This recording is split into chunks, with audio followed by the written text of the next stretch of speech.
Greetings and salutations, and welcome to the kickoff party here for the EU qualifier, the NA Hub coverage presented by Monster Energy. I'm your host there in AC Chambers. Beside me is Fear, and yeah, man, looking ahead, I'm excited. I can't wait to actually get the European qualifier underway. We've got one of the favorites to finish top two, almost certainly a favorite to go into the playoffs. They're going to be taking on, well, one of the not favorites. We can put it that way. So I actually know nothing about Aware, nothing whatsoever.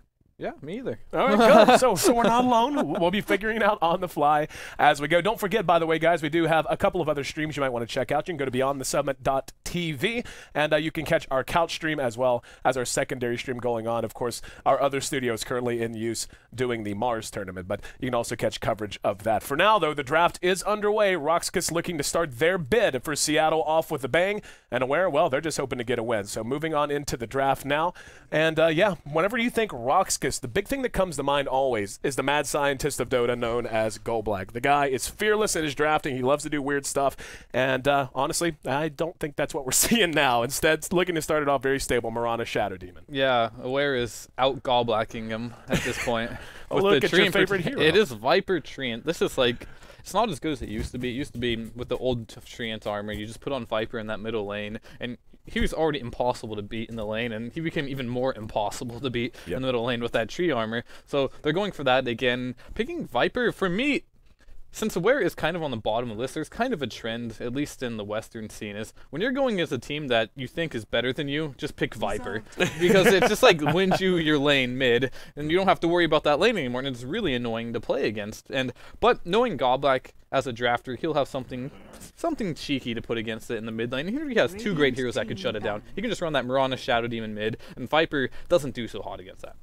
Well, the Mirana Shadow Demon, two heroes I think we can expect to see a lot throughout this qualifier. You know, we've been bouncing region to region. We've gotten to see different drafting styles, different play styles, and so on. But now coming back around to EU, I think we're going to start to see those heroes that we saw the most of, say, in the Americas qualifier as well. Mirana foremost among them, Shadow Demon. Dazzle, a pick that could work for Roxus right now. I'd love Mirana Shadow Demon Dazzle as a lane. You know, if you wanted to run it defensively, you absolutely can. Nothing wrong with that. You still get good roam out of the Shadow Demon and Dazzle if they decide to leave and try to get something accomplished elsewhere, like pressuring mid, as you had said.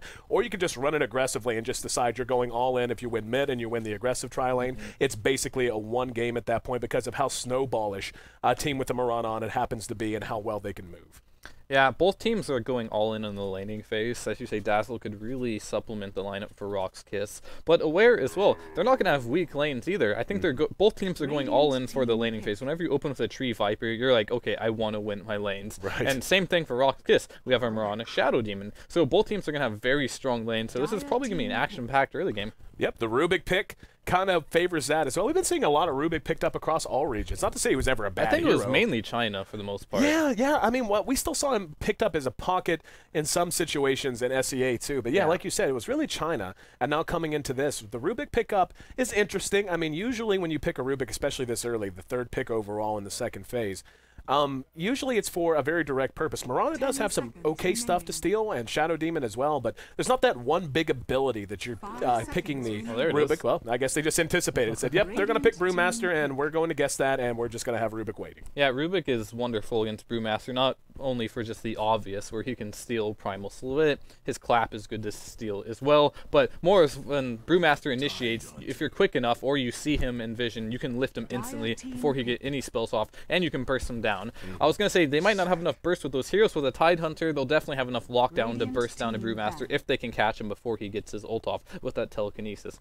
And as we're saying, Tidehunter, very popular offlane hero. I think we're going to see this a lot in Europe, I believe. I think Tidehunter is going to be a value pick for that offlane position. Yeah, he just does so well now with the new and improved Anchor Smash. Yes. I mean, it's great in team fights to begin with, but his ability to do what we used to see a Beastmaster do, just duck into the Ancient, stack him a time or two, and just start to bring them down slowly but surely using that Anchor Smash. And yeah, how many times over the last week or so have we seen a Tidehunter who starts out okay-ish, then you blink and it's 35 minutes in and he's got something absurd like Blink, Arc, and then like a Refresher's almost done or something like that. We've been seeing it constantly. Yeah, he can really abuse those Ancients, but at the same time, you wanted a strong lane from Rox.kis. How about Mirana Shadow Demon Leshrac? Yeah. That is a strong lane, and it's pretty good against Tree as well. If you do skill up your Edict, it'll burn the refraction charges almost instantly.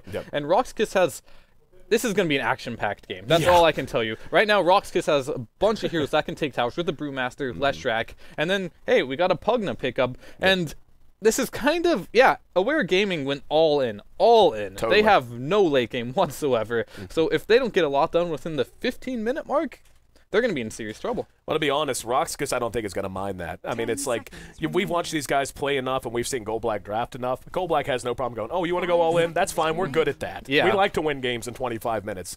I actually really like the Leshrac pick instead of the Dazzle pick based on what they had seen. As you said, I mean, like, Dazzle's excellent there. We could break that down if we wanted to. But what the Leshrac gives you is, you know, he gives you nice damage, but he gives you another stun. And up against a team like this that is predicated on fighting early with the Tidehunter, the Viper, the Pugna, the Tree, RoX knew they would be under pressure. And what's going to be more important to them, say, 15 minutes into the game? Dazzle, as excellent a hero as he is, at this point, I can't help but feel like they just wanted a little extra damage. They wanted another stun, and they still have very strong lanes, having the Splitter to follow up the Disruption and Soul Catcher. So I actually feel like RoX.kis has drafted very well.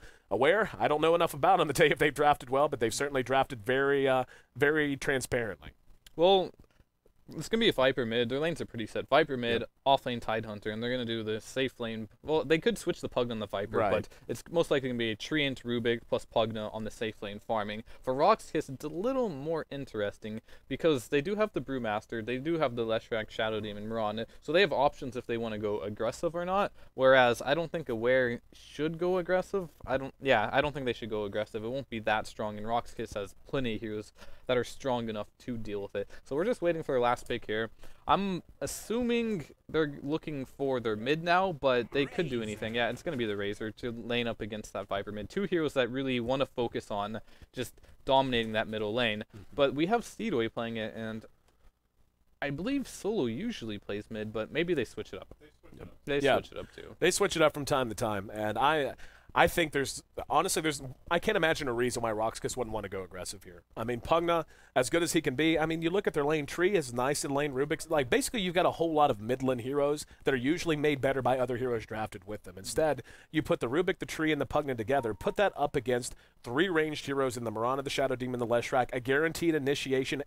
Even if you don't hit the arrow, or even if you hang on to the arrow and just go for a disruption into Split Earth, it's guaranteed initiation onto a single target, and you're talking 2 heroes of the 3 that are actually very, very squishy, even with some tree armor to help them. Tree armor is only so good against a Leshrac who decides to put a point into Edict. Yeah, I'm just curious on how RoX, what are they going to put on their offlane? Yep.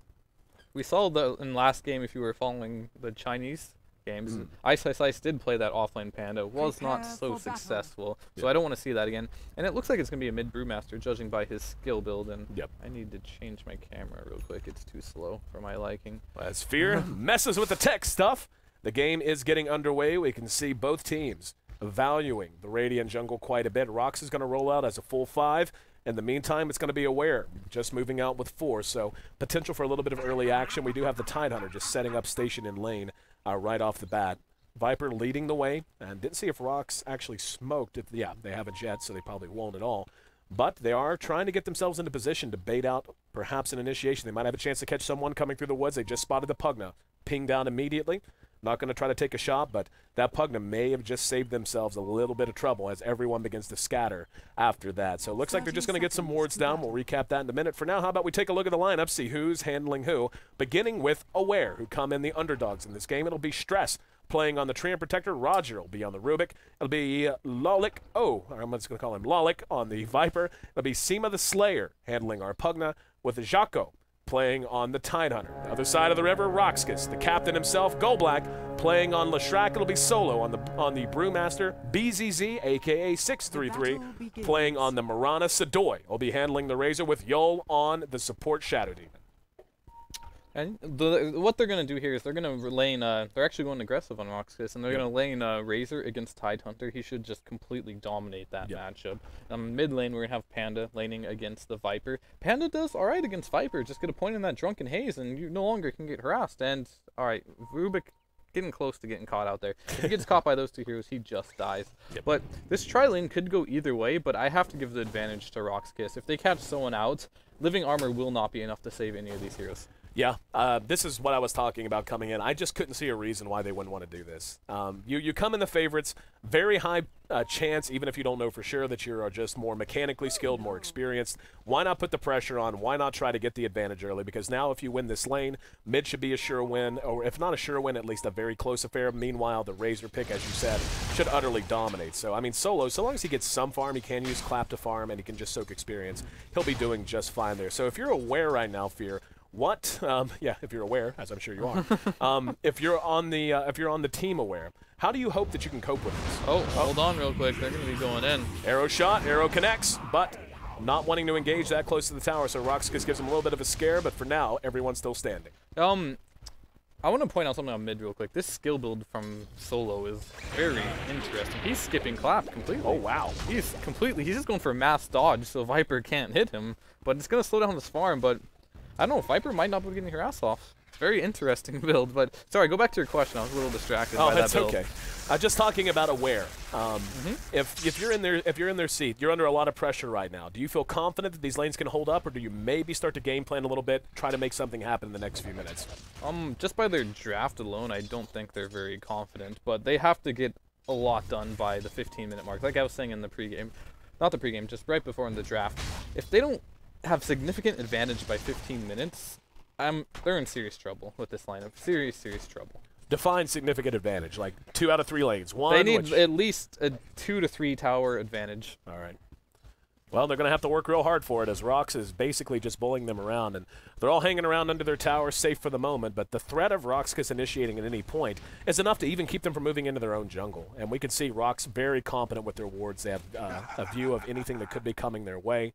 And, yeah, just keeping aware, basically, feeling very impotent. So at the moment, it's 0-0, but you can only imagine that as this laning phase continues to play out, it's only going to get worse and worse. The status quo not going to work for them.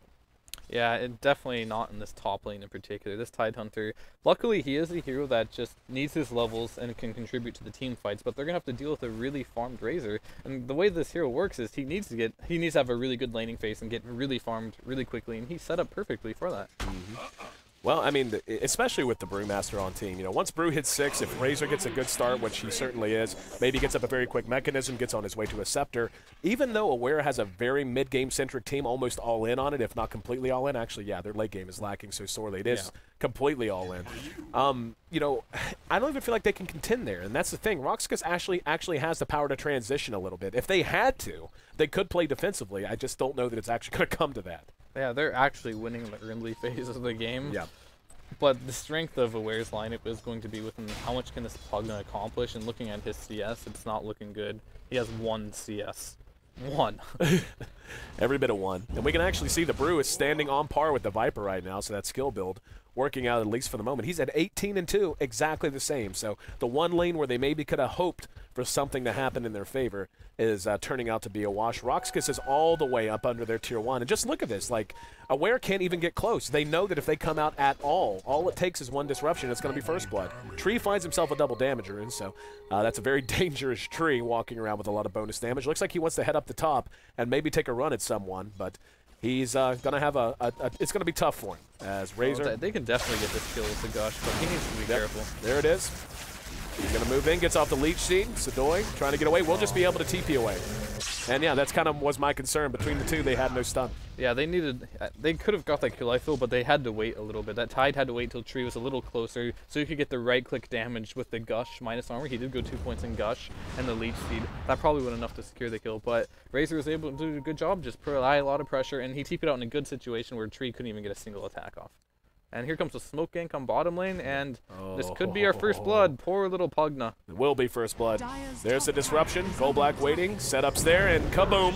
Hits the split earth. First blood drawn. Yol, the one to put the blood on the soil. 5 minutes in, make it 1-0. And what I was talking about in the middle of earlier in the draft is like, Godblack will have something to deal with this Viper mid. If you pick Viper this early against a team that loves picking Viper, they know how to counter this hero. And Viper, all he does is right click, so whenever you have a hero like Brewmaster who can just throw a Drunken Haze on him and make him miss 45% of his attacks, Viper does nothing at that stage. Get a couple points up in that, along with the Drunken Brawler. As you can see, this Viper's getting out CS'd by Brewmaster because he just can't hit him. No. And the Viper, the highest farming hero. Put it this way, as tough as the lane's been for Tide, he's actually #2 in overall CS, so Aware, to put it mildly, struggling. If we can take a look at the gold graph, just based on the first blood and pure efficiency, yeah, it's kind of what I expected. Getting up towards 2,000 to 3,000 gold, about 2,500 overall. And the Tide does have his arc boots, but I don't know, man. What's the game plan for Aware? How do you hope to get this game back to being within range, within striking distance? I mean, it's hard to put myself in their positions because I don't think I would ever draft like this. Like, the way they drafted themselves into such a corner, it's unbelievable. It's to the point where it's like, Pugna's level 3, Rubik's level 3, Tree's level 2, and they're going to tri-lane that's like 4, 4, and 4, and it's a stronger tri-lane, and Pugna's not a comeback hero, and they have no way of taking any other tower, so they just have to make some YOLO plays and hope RoX.kis does something, I don't know, something crazy. There was a hello to you, telekinesis, showing him he means business. And yeah, I mean, by the way, I really like that was probably the most kind and subtle way you could flame there. So at least keeping it a little bit low key. But all the lanes are pretty quiet. I really don't know what to ask you because I'm of the same mind, man. Like RoX.kis is not going to mind how this is going. They'll do this for the next 20 minutes if they're given the chance because they're winning everywhere so hard it's almost irrelevant. We can talk skill builds, or item builds. Viper working on a mech. He's got up the headdress. That's nice. He's actually got up the recipe too. Don't know if he has the buckler somewhere. Don't think he does. So about 800 gold away. Take a look at what RoX.kis is going to be bringing out on their heroes. Check that. Solo just picked up a haste. Might look to make something happen bottom. There's going to be a disruption in the meantime. Arrows on the mark. That'll be on to Roger. Pugna trying to counter-initiate. There'll be the leak to get him away. Lightning does good damage. Telekinesis brings back the Mirana. Fade Bolt not enough to bring her down. So, Solo now coming back in. Everyone's here. He sees it and has to scurry back, making it back under his own tier 2. So Aware finally throwing their first punch of the game. And you know what? They didn't knock him out, but they at least gave him a bloody nose. Meanwhile, Razor's farming on top lane, but that was a 5-man rotation, so they almost got the kill on Ron, and that'd been good. I think their word to go is, like, Tide's gonna be level 6, and they have the mech on Viper. They need to get a lot of work done with the Ravage and just having a mech to help the tri-lane get back into this game. Because it doesn't look like there's going to be mech anytime. Actually, Razor's is going for the mech, so he's going to have one relatively split.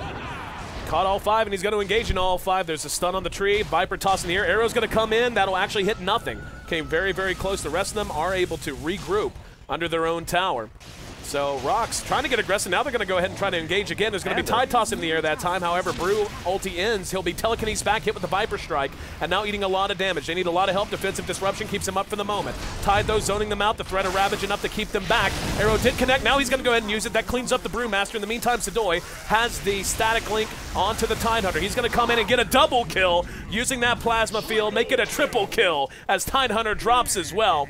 And got to admit, Aware looked like they were in a decent position there. It was okay play. The Tide did a good job of zoning them out, but the patience and the experience of RoX really showing itself there. They just waited calmly on help, didn't overcommit to save their buddy. They end up losing 1, but they get 4 in exchange, and looks like they're going to get a tier 1 as well. Yeah, I thought for sure their Solo overextended. He used his Panda ult, didn't get much out of it, just didn't bring back his Earth Panda. So I was like, okay, he's in big trouble, but good presence of mind from the Razor to TP down there and just snag and triple kill off the back of that. And now Ravage is down, and that delays the mech even further on Viper. And that's kind of a big deal, considering Pugna, he's level 5 right now. Brown boots, nothing else to his name right now. And Rubik as well. He's getting close to that level 6, and he's really going to need level 6. And he's going to need to steal nothing less than like a Panda ult. Basically, this Pugna is a support Pugna, even though they started him out at a 1 position. Like, he's literally done nothing but farm jungle creeps, basically. Right. So he is hurting, to put it mildly. They're trying to do what they can to this tier 1. This bottom lane looking to be the main battlefield. Solo's happy about that, though. He's just about ready to have his Blink Dagger up. Only about 100 gold away now. And, yeah, Sadoy coming back down, coming back through again. Finishes his mechanism, and looks like they're ready to take a run at it. Tide Ravage should be up sometime in the near future, but should be on CD, yeah, about another 60 seconds. Yeah, I was talking about how Edict can break tree armor. All Black is skipping it completely. If the last patch, you get I think it's like a 50% slow for 0.5, 75% or something. Yeah, 75 per 0.5 seconds, which is a decent buff to it. So he's just going to max that out along with the Split Earth. And that's really good for defending their towers because they realize Pugna needs to push. And if you get enough spam with the Razor and the Lightning Storm, you can hold these towers up. You can see they just did. Moving now as 4 down towards the tier 1 bottom. I don't know that it was in deny range. If it was, they probably should have brought it down. It's a little bit out. No, they've used living armor to bring it up just a little bit, but it's only that level 2 living armor right now, so it doesn't heal too much. I think it actually was whenever they backed off. I'm surprised he didn't just deny it, instead tried to heal it. But for now, that tower will drop uncontested. And now, Radiant jungle should be under their control. In mid, Brew is just continuing to farm up. He and Razor tops on the board. Actually, that's just his illusions. Yeah, he's down bottom, and he has a Blink Dagger now, too. Yep, he picked up the Blink Dagger. He moved through mid. Yeah. Thought he was still hanging there, but instead, hooking back up with the team. And now looking to exert even more. I mean, if you're RoX.kis, do you have any reason to do anything except just start to clear towers? I mean, they're not pressured to do anything at this point. Just the way Aware drafted, they have to be the aggressor here, and like their line just really tapers off every second so that they don't push a tower. And looks like they are just going to go for mid, seeing that they do have the mech. Viper, he still hasn't picked up the mech, but he's actually extremely close. Yep. Just a couple creep kills, so I don't think they can defend this without that. Hide Ravage is up. Rubik is almost level 6, but this tree is really hurting. He's still level 3, and we're 11.5 minutes in. Yep. There's no overgrowth going to be anytime soon. Well, we talk about it all the time. When you draft a Treant Protector, he tends to give you a lot or give you nothing. And one of the big things that forces the tree into a position where he's giving you very little is losing your towers early. And already 2 tier 1s are down. All the tier 1s feel like they could be down in a matter of moments. It looks like RoX is thinking about trying to dive behind the tier 2. They don't actually find a target, but they've got Aware pinned up in the meantime. They do have one that's pushing top. That's the Pugna, so he's trying to pressure and force them back and give them a little room to breathe. And there will be at least one TP. One's going to be walking up as well. That'll be the Leshrac. So for the moment, Aware gets a chance to reset. I just don't know what they're resetting into. 3 of the top 4 farmers, all in net worth anyway, all on the side of RoX.kis. 4 of the top 5 overall net worth, all on the side of RoX.kis. We're talking a nigh on 10,000 gold lead coming up to 12.5 minutes. And they're going to be able to take out all these tier 1s relatively easy. Tier 2s will be a little harder to take, seeing that the Leshrac did not skill Edict whatsoever. But they don't need to push the tier 2s anytime soon. They'll probably just go for the Roche first, as soon as they finish the mech, which it is up. They haven't earned, so if they can get a kill or 2, they can easily do Roche 2. But it looks like they're going to try going on Mirana here. Yep. Mirana able to leap and get the ulti off. This was actually a good smoke rotation. Now it could be turned against them. Ravage is up. There's going to be Brew initiating. There's the clap to lead. Arrow's going to connect as well, so Rubik going to end up being brought down before anything can happen. Yol hits him with the Demonic Purge. Ty still has Ravage. He's just going to hang on to it, though. Don't want to use it there. Might need it sometime in the near future. And that's honestly just maybe a spot of bad luck. They actually managed to catch the Rubik behind his own tier 2 as well. Here comes the follow solo there, waiting him with the clap. Arrow missed quite a bit, but oh, he actually did steal it. Yep. So looking to turn it around. Sadoy in trouble now, uses the mech to buy time to retrieve. Brew was actually tossed by the air aspect that time, and he's just running the Earth Panda away and says, "The hell with it. I'm just happy to still be drawing breath. I don't need a return kill." But that really was just a spot of bad luck for them, really. The one target they could have run into that had a chance to get away immediately was the Mirana. So good thought, execution just not there. And I was saying before, he needs still nothing less than the Brewmaster role to win a fight. He stole it, and they still did nothing. So they're really in a rough spot here. And Solo, if there was a time to make a mistake in not casting a spell or putting your panda back so you can cast a spell so he can't steal it, that was the best way to learn it. Like, he did give it away, but it didn't mean anything. So I don't think he'll be doing that again. Arrow shot, arrow misses. Aware, losing yet another tier 1, and they're down to just the base tier 2s. Meanwhile, RoX.kis has not given up a single tower against the lineup with a Pugna and a Viper. So that alone tells you exactly the state of this game for poor Aware, who come in. I mean, let's be honest. We expected them to be down near the bottom of the standings. Don't think we've seen anything here to change our mind. Yeah, they're dead. This game is like... Pugna's gonna dodge the gank down here. Rubik unfortunately did die there, so he doesn't get to keep the primal split, but he actually did steal a great spell for defending the base. Yeah, like, lightning. That level 4 lightning storm. Like, he's level 6 right now, and he got a level 4 ability, which is very nice for him. He's gonna be cracking 6 anytime soon, and Fade Bolt plus lightning storm is gonna make it very hard for him to push these tier 2s. Well, everything looks quiet for the moment. May not be that way as Aware beginning to threaten the tier 1 mid, perhaps, but just want to talk about their draft. I mean, do you think? I mean, we don't know a whole lot about this team. Just as a guy who's been a part of the professional scene for so long, do you think they really picked themselves into such a corner, just out of almost intimidation, going, okay, this is RoX.kis. This is a team that could end up on the stage at Seattle and could end up being very competitive to go deep, even on that huge of a stage. We're the underdogs. We know they're most likely better than us, and I don't think I'm shocking by saying that RoX is without a doubt better. do you pick this kind of a wonky, one-dimensional lineup just almost out of fear and out of intimidation, or do you think? Hold on. Black is about to get the 5-man smoke gang treatment. Yep, Creeps actually blocked him a little. There's going to be Moonlight Shadow. They have detection. Doesn't matter. They had the dust, but they didn't even need it, so finally Aware manages to make it back onto the board.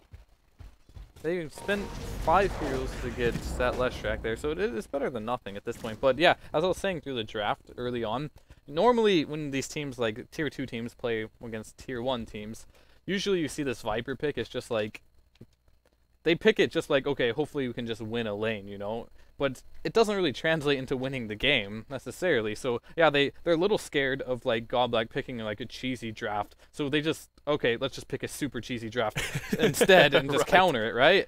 But RoX.kis isn't that one-dimensional. No. So if you pick yourself in the corner like that, they won't just be like, okay, let's fight you and let's just pick something exactly the same as you and try to out-cheese you. Be like, no, we'll play it smart. We'll just get the better late game and just lane it smarter. RoX did lane it smarter and drafted it a bit better as well, and every metric you can pick is showing us that. Overall net worth lead is 12,000 now for RoX.kis. Again, a team that is favored to finish top 4, most certainly top 2 for most of us.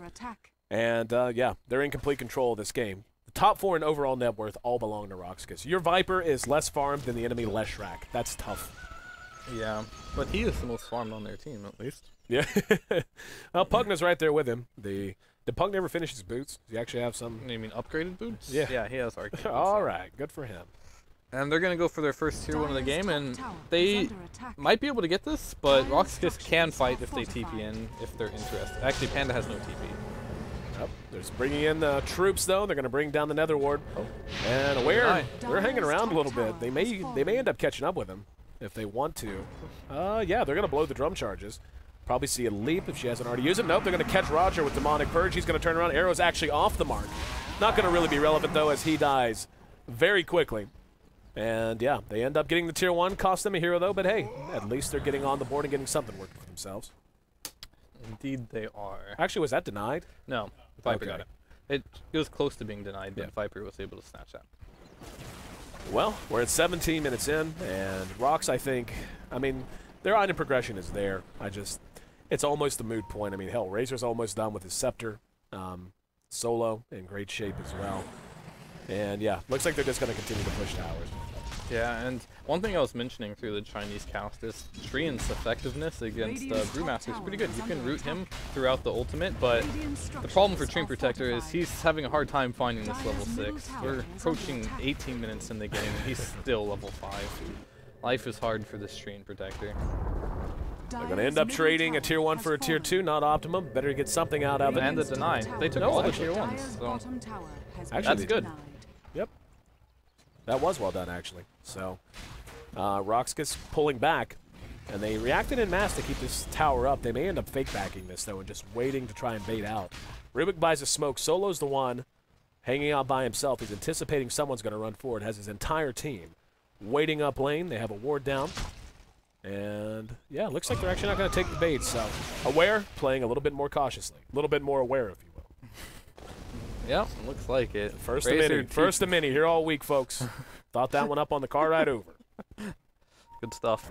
But anyways, moving on. We've got a slow clap in the studio. But they're just going to farm up. We have the Agnum Scepter up in no time for this Panda.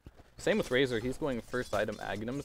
I don't know. I'm just going to go back to the skill build of Godblack here. I do like it, but at the same time, Edict would have been so nice for them, seeing that they had an advantage. They could take these towers, all these Tier 2 towers, and as I was saying, it's going to be very hard to take these Tier 2 towers without Edict available.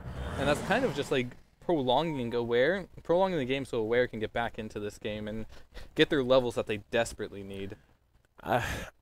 I'm on board with you, but, I mean, what's prolonging the game really do to help Aware? Like, it doesn't help them, but it is prolonging. Yeah. Hopefully more mistakes come out or something like that. Yeah.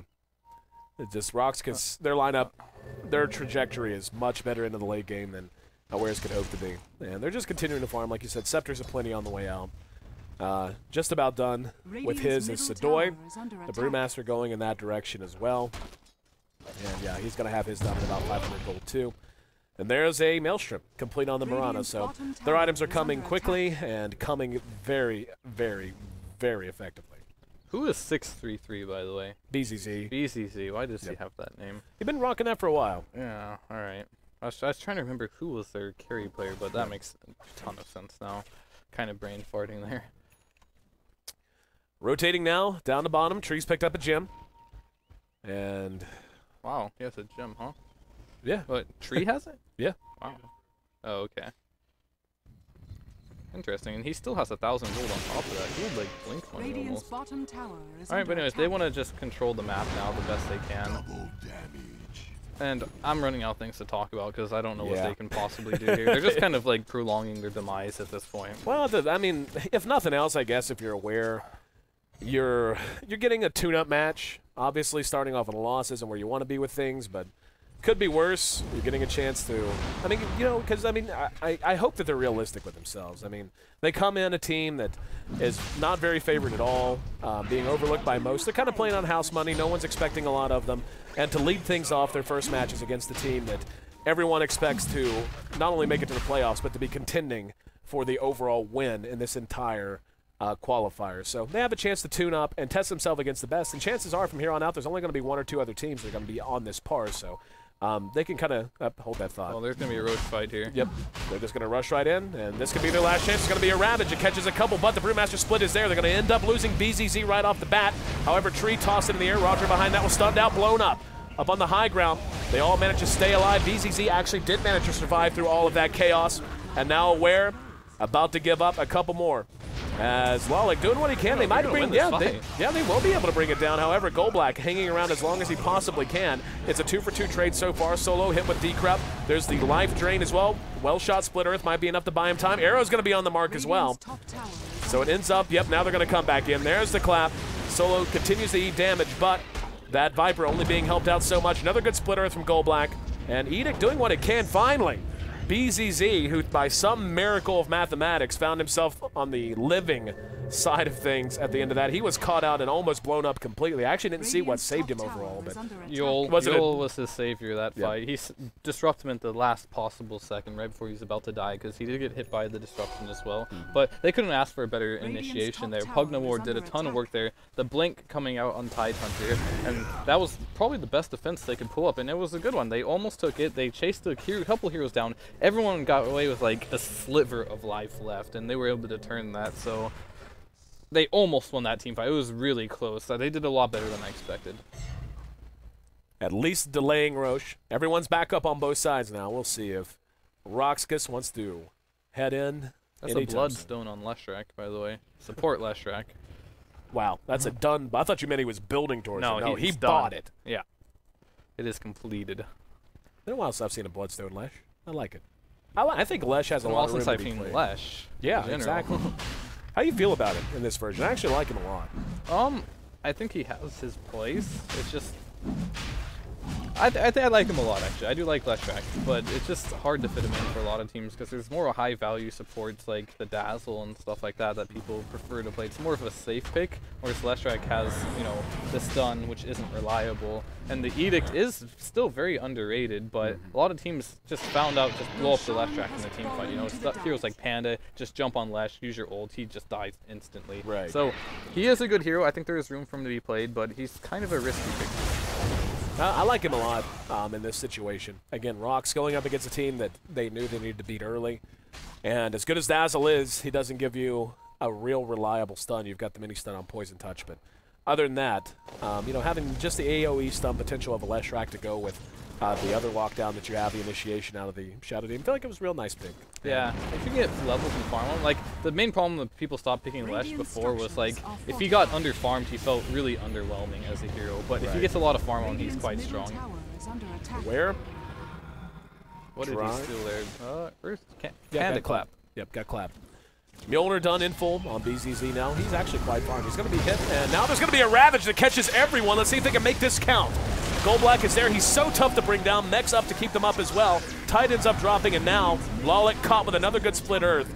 It's a shame. That was a great Ravage, but the follow-up was just lacking in every conceivable way. Tide actually bought back there. Even though he already blew Ravage, he's going to die back. As a double kill secured for Solo. And oh, another beautiful split earth. Caught both of them. They'll die on their own steps. That's going to be a triple kill for Solo by the time all is said and done. 5-man wipe, tier 2 down. Could be looking ahead to a GG. Yeah, I mean, it was a weird time to initiate with that Ravage. It was a beautiful Ravage, but they went when Pugnaward just went down. Without that Pugnaward up, it's very hard to fight. It's like that's most of their damage at this point with the lineup they chose to do. Like they carry Pugna, and Pugna is a good hero in this game. Like Razor will take a decent amount of damage, Leshrac will take a ton of damage. Well, I guess not a ton now that he has a Bloodstone, so that HP pool. Shadow Demon takes a lot of damage, but without that ward up, they have no chance of taking any team fight, so they have to wait for that to be up. But die back on Tide, 5-man wipe. It's gonna be hard. The one good thing that they did get the Razor out of that, but that was kind of like, he kind of killed himself. He just used the plasma field at the end, nipped the book, and ended up dying, so kind of a Rafflecopter moment there. Just want to point out that if you take all 5 heroes from Roxus and combine their net worth together, they do not equal the overall net worth of just Panda and Mirana. Not even close. Mirana uses her ult for... They might be in some trouble here, but who knows? They might be able to blow up Pugna instantly. Yep, they got a lot of help coming, though. They're going to be able to bring him down. Here comes Tide, doesn't have Ravage. Goldblack is very tanky. He's got 14 charges on the Bloodstone. There's a leap ahead from BZZ now, maybe biting off more than he can chew. Looks like Aware can turn this down. He managed to steal Lightning from him, so the Aegis is going to be given up that time. No quick reactions coming from the rest of RoX, so these two are left to fight for themselves. Split Earth only catches one. BZZ fighting it out, maybe trying to take an honor guard with him, and he does. Gets the mega kill by bringing down that poor Tide Hunter who dies 3 times in about 90 seconds. But, yeah, they managed to get the Aegis, and they managed to, well, that basically they got an Aegis in the Mirana, and they traded Pugna and Tide. Even that, given the amount of personnel they invested, not the best. Yeah, that was a straight-up 2v5, and they managed to get the Mirana twice out of it. So they couldn't be, I don't know, they couldn't have asked for more than that at this point. Like, that was a good trade, but what are they hanging on to at this point? I'm surprised they actually haven't GG'd out, because their chances are pretty slim right now. Yep. Yeah, but you know how it is. In the game, sometimes you don't really grasp that. Like, you look at the levels, and you're like, well, you know, maybe if we do this and we do that, and maybe if we win this fight, and then your tier 2 dies, and your next to last outer tier tower, then maybe you start to think about it. Yeah, Viper is actually doing decent on farm. He's getting closer to that Agnes. If nothing else, they do have 5 green heroes. Greenception. Go green. This is what we pay you for, man. All right, there's going to be the clap initiation. Caught 4 with it that time. They're ready to end this one, it looks like. Roger's still up for the moment. There's going to be Tide tossed in the air. Roger going to try to TP back to the house. He will make it. They end up bringing down the Fire Spirit. And, yeah, they actually are going to get a Ravage off that catches nothing but Yol. Now he's going to be punished. There's a disruption to keep Yol alive for the moment. Now here comes Razor. Solo reassembles, and the rest of Aware in some trouble. Rubik comes in, got clapped. He's going to move in and use it.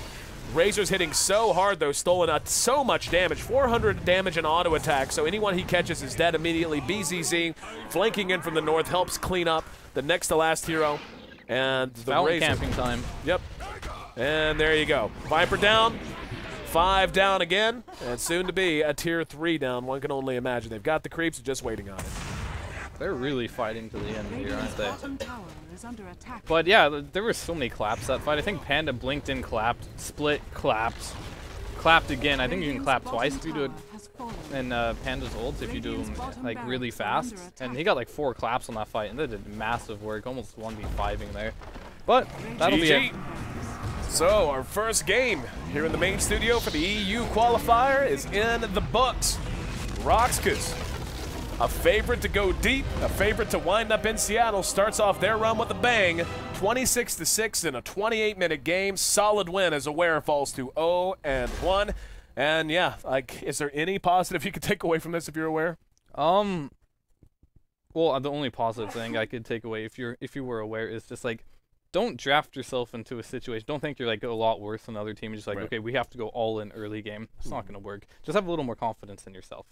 All right, guys. Again, that's our very first game of the night. Fear and I will be back for another match, and it's actually going to be a Relax versus Roxus. No, versus Mouse. Cool. Yes. So Mouse, So, yeah, they're going to be taking on, I mean, Relax. We'll talk about that heading into it. But Yes. Relax, a team that we all think maybe can get kind of a curveball win here and there. They could definitely take a game off of them. Yep. For sure. So, looking forward to getting to see Mouse. We just got to see RoX again. Those are probably the two most commonly picked teams that everyone expects to win through. RoX.kis sitting at 1-0. Make sure you go ahead and catch the rest of our coverage elsewhere on the NA Hub. You can go to beyondthesummit.tv and catch the other streams that are going on right now. For now, Fear and I will be taking a bit of a break. That'll be Relax, taking on Mouse once again here on the mainstream coming up not too long from now. This is the NA Hub coverage presented by Monster Energy. Stick with us, guys. We'll be right back.